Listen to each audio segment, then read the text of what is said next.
Hey, this is Brett from Rock City Studios, and here's this week's Tip Tuesday.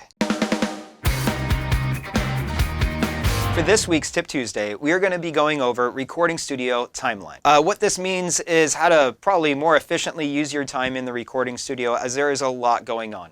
These are pre-tips to even getting in the recording studio.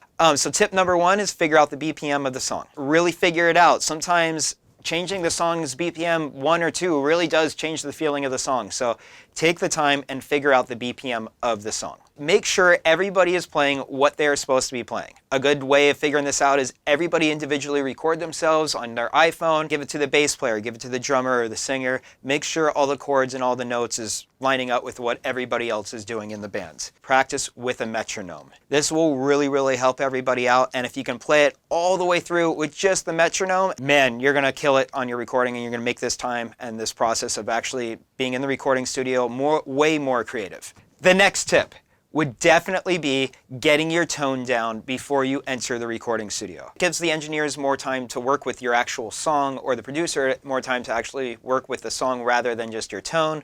You should go in there with a good foundation of knowing what kind of sound your band really wants to be, and a lot of that does come from the individual sound of everybody coming together.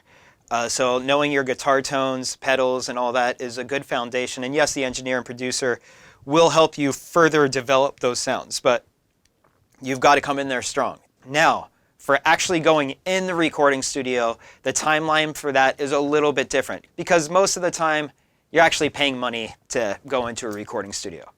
And you want to use that time as efficiently as possible. So the first thing you do is you lay down a scratch track, guitars, bass, vocals, and drums, and then you'll take away the drums, and then your next step would be actually recording the drums. And when I say recording the drums, the real way of recording the drums, you'll be doing take after take, really honing it in and getting the best out of what you can do. After you record the drums, you will then, or the engineer or producer will probably edit and do a quick mix on it to make sure it's all in time. So you don't want to have the bass player play to an off-time drummer. After you edit and mix those drums up, then you record the bass. Then you repeat process where you edit and mix the bass. You can go into rhythm guitars, do the same process, mix the rhythm guitars in with the bass and the drums. Then you could probably go into keyboards, maybe horns, whatever else, xylophone, let's throw that in there. Anything else you got, and then you probably do a lead guitar. And then you edit and do a quick mix of that, and then you start doing the vocals. After you do the vocals, you do an edit mix, and then you could do probably the background vocals and all the little nuanced sounds after that. And then comes the mixing and mastering. Basically what mixing is taking all of those songs, all of those tracks that you just did and the entire band just did, and making it to sound congruent to being one full song. And that's really where you're going to tweak with the effects on the songs. It's where you add the echo, the reverb, the compression, limiters, gates, all that fancy dancy talk. And then you master it. Mastering is a skill set within itself. Usually engineers, producers, and mixers don't usually master, usually send that out to a mastering house.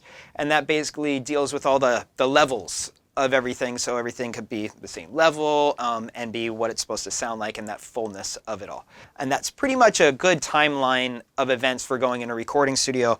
I will say this, a lot of people go into recording studios expecting just to go, we could play the song fine. So let's just say the song is 3 minutes and 30 seconds.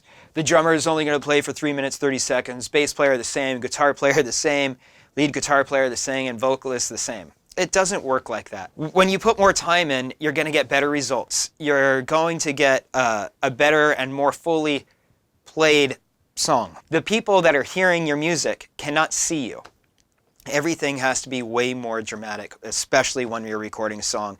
You have to convince people to love you, and the only way that you're convincing them to love you is just by their ears.